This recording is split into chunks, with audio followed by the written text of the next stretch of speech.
Salam, hər birinizi salamlayıram. Mən İnnovativ Təhsil Mərkəzinin coğrafiya müəllimi Aslamaz.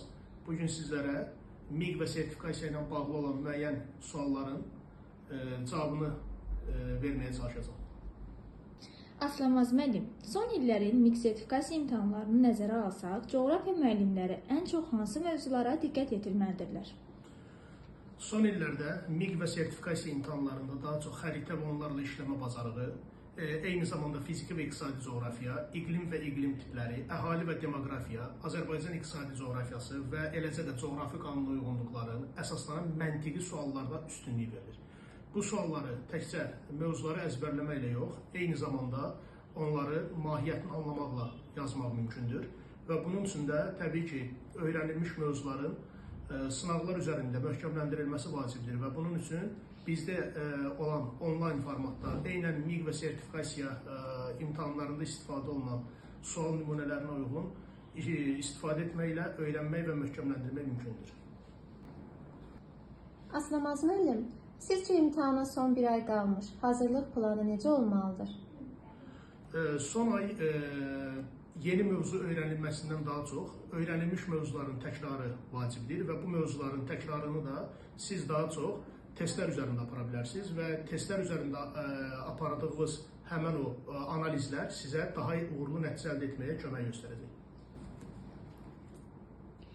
Müəllim, sizcə MİQ sertifikasiya imtahanı müəllimlərin biliyini daha çox ölçür, yoxsa imtahana hazırlaşma bacarıqlarını?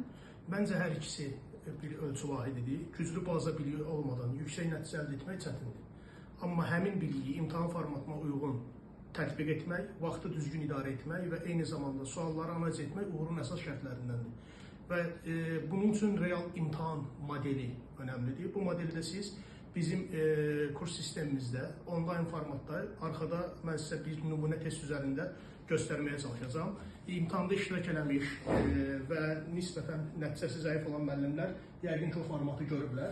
Burada gördüyünüz formatda siz sualların eynən MİQ imtahanında olduğu kimi görə bilirsiniz qarşınızda və eyni zamanda burada vaxtın gedişatını və sualların sayını və cavablandırmadığınız sualları görə bilirsiniz. Hər hansı bir sualı cavablandırdıqdan sonra növbəti düyməsini basaraq növbəti səhifədə digər test nümunəsinin açıldığını görə bilirsiniz. Bu da eynən imtahan formatına uyğundur. Yuxarı hissədə isə siz gördüyünüz kimi vaxtınızı rahat şəkildə idarə edə bilərsiniz və bu format sizə MİQ imtahanlarında çox köməkli eləyəcək və sizə müəyyən vərdişlər yaratmış olacaq. Müəllim, sizcə coğrafiya üzrə elə bir mövzu varmı ki, namizədlər hər il onu çətin hesab etsələr də, əslində düzgün yanaşma ilə asanlıqla öyrənmək mümkündür? Bəli, hər bir fəndə olduğu kimi coğrafiyada da müəyyən mövzular var ki, həm MİQ, həm də sertifikasiya imtahanına hazırlaşan müəllimlərimiz müəyyən qədər çətinlik çəkirlər. O mövzulardan biri də məsələn biz deyə bilərik ki, iqlim, atmosfer prosesləri və xəritə mövzuları bir çox namizədə çətin görünür.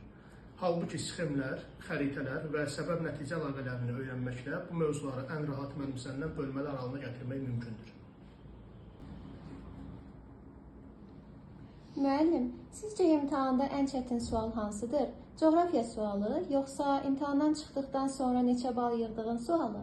Təbii ki, ən çətin sual imtahandan çıxandan sonra verilən sualdır ki, neçə bal yığdın? Çünki nəticə hələ bəlli olmur, amma yaxşı hazırlaşan namizəd hər iki suala rahat cavab verə